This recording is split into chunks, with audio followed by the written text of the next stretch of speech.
हम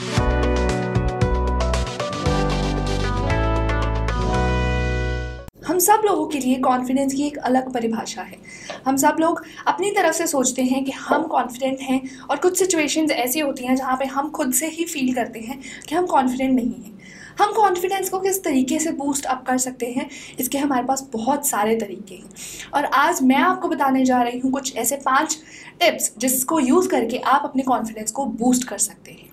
so start करते हैं with the first tip, which is small challenges. जब आप अपने लिए कोई भी एक गोल सेट कर रहे हैं, ट्राई कीजिए कि उसके रिलेटेड ही पहले कुछ स्मॉल चैलेंजेस आप फेस कीजिए। हम अपनी तरफ से कुछ स्मॉल चैलेंजेस अपने लिए बना सकते हैं, जैसे कि अगर आप इंग्लिश सीख रहे हैं तो आप अपने लिए एक स्मॉल चैलेंज बना सकते हैं, जिसमें आपको याद करने हैं कुछ 2 फ्रेजेस जो आपने पहले नहीं सीखे हैं, या कुछ ऐसे वर्ड्स जो आपने पहले कभी भी यूज़ नहीं किए हैं।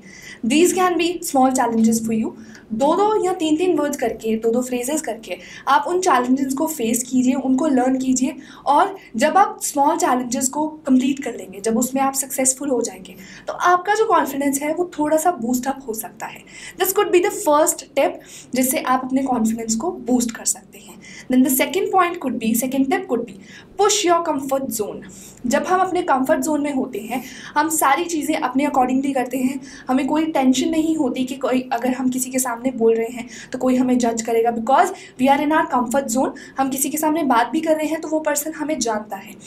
आप लोगों को ट्राई करना है कि जब भी आप कुछ कर रहे हैं, अपने कंफर्ट जोन से बाहर निकल के कीजिए, ताकि आपको पता चले कि आप दूसरों के सामने भी जब इंग्लिश बोल रहे हैं या कोई भी काम कर रहे हैं जिसमें आपको कॉन्फिडेंस चाहिए, आप किसी और पर्सन के सामने किस तरह से खुद को रिप्रेजेंट कर रहे हैं। It could be interview, it could be English exam, और इट कुड बी एनीथिंग। आप किसी भी चीज़ के बारे में बात कर रहे हैं, कोई भी काम कर रहे हैं, उस काम को करने के टाइम पे आपको अपने कंफर्ट जोन से थोड़ा सा बाहर आना पड़ेगा। कंफर्ट जोन में रहेंगे तो हम बहुत ज़्यादा चीज़ें एक्सप्लोर नहीं कर पाएंगे, और हमारा जो कॉन्फिडेंस है वो कभी भी बूस्ट अप नहीं हो सकता। So always try to push your limits. Then the next and the third tip we have is practice and prepare well. जिस भी चीज़ के लिए आप प्रिपेयर कर रहे हो, जिसके लिए भी आपको अपना कॉन्फिडेंस बूस्ट अप करना है, उसी चीज़ की प्रैक्टिस कीजिए और अच्छे तरीके से प्रिपेयर कीजिए अपने क्वेश्चंस को, अपने काम को। इधर इट कुड बी एक्टिंग, इधर it could be your exams. अपने एग्ज़ाम्स को, अपनी एक्टिंग के डायलॉग्स को अच्छे तरीके से प्रैक्टिस कीजिए, उनको प्रिपेयर कीजिए। बार बार प्रैक्टिस करेंगे तो आपका जो कॉन्फिडेंस है वो बूस्ट अप होगा।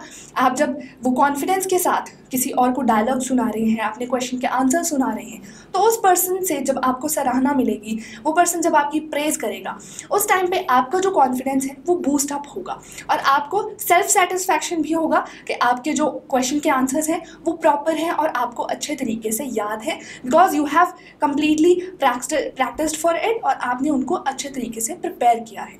Then fourth tip we have is identity.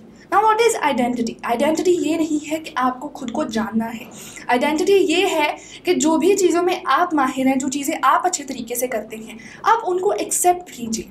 Most of the time जब बच्चे इंग्लिश बोलते हैं, वो जैसे भी इंग्लिश बोलते हैं, अगर वो अच्छी है then it's well and good. अगर वो गलत इंग्लिश भी बोल रहे हैं तो फर्स्टली उनको खुद को एक्सेप्ट करना आना चाहिए। वो अपनी इंग्लिश एक्सेप्ट नहीं करते हैं, उनको लगता है कि हमारी इंग्लिश बहुत ज़्यादा बुरी है, इस वजह से वो इंग्लिश बोलना ही छोड़ देते हैं। उनको ये चीज़ करनी चाहिए कि वो खुद की इंग्लिश, चाहे वो जितनी मर्जी गलत हो, उसको एक्सेप्ट करना स्टार्ट करें। जब वो अपनी चीज़ों को एक्सेप्ट करना स्टार्ट करेंगे तो वो उसे धीरे धीरे इम्प्रूव करना भी स्टार्ट करेंगे, और उनका जो कॉन्फिडेंस है वो बूस्ट अप हो सकता है अपनी गलतियों को, अपनी आइडेंटिटी को एक्सेप्ट करने से। बिकॉज एक्सेप्टेंस एक ऐसी चीज़ है जिसकी वजह से हम अपनी लाइफ के काफ़ी सारे दिशाओं में, काफ़ी सारे एस्पेक्ट्स में कंप्लीट कर सकते हैं हमारे सिचुएशंस को, हमारे क्वेश्चंस को। हम किसी भी तरीके से उस सिचुएशन से निकल सकते हैं जब हम अपनी गलतियों को एक्सेप्ट करना स्टार्ट करेंगे।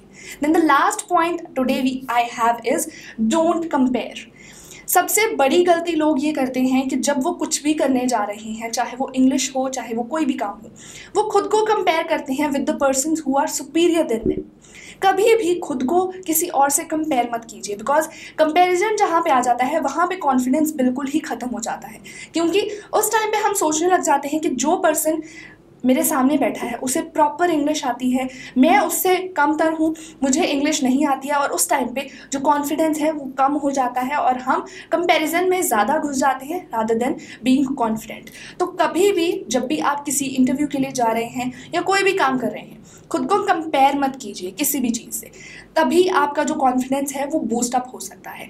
कॉन्फिडेंस एक ऐसी चीज़ है, अगर हमारे अंदर कॉन्फिडेंस हो तो हम कुछ भी चीज़ किसी भी तरीके से कंप्लीट कर सकते हैं। हमारे आंसर्स चाहे हम अच्छे तरीके से फ्लुएंट वे में दें या फिर नॉन फ्लुएंट वे में दें, अगर वो सही होंगे, विद कॉन्फिडेंट होंगे, तो हमें उसके मार्क्स ज़रूर मिलेंगे। ऐसा नहीं है कि अगर हमारे आंसर बहुत ज़्यादा पॉजेस के साथ है तो हमें उसके मार्क्स नहीं मिलेंगे, हमें उसके मार्क्स मिल सकते हैं, बट आपका जो आंसर है वो कॉन्फिडेंटली आपको देना चाहिए, और आपके आंसर्स, आपका जो भी लाइफ एस्पेक्ट है, जो भी आपका गोल है, वो फुल कॉन्फिडेंस के साथ होगा, तो आप वो ईजिली अचीव कर सकते हैं। अगर आपको ये मेरी वीडियो आज की अच्छी लगी हो कॉन्फिडेंस के ऊपर, तो इसे लाइक कीजिए, शेयर कीजिए, कमेंट सेक्शन में ज़रूर बताइए कि आपके और कुछ डाउट्स हैं या आप और किन्हीं वर्ड्स के ऊपर या टॉपिक्स के ऊपर इन्फॉर्मेशन चाहते हैं। मैं पूरी कोशिश करूँगी कि मैं उन टॉपिक्स पे वीडियो बनाऊँ और आपको इन्फॉर्मेशन और नॉलेज देती रहूँ। चैनल को सब्सक्राइब करना मत भूलिएगा, क्योंकि हम आप ही के लिए वीडियोज़ लेके आते हैं ताकि आपको टाइम टू टाइम इन्फॉर्मेशन और नॉलेज मिलती रहे। Thank you.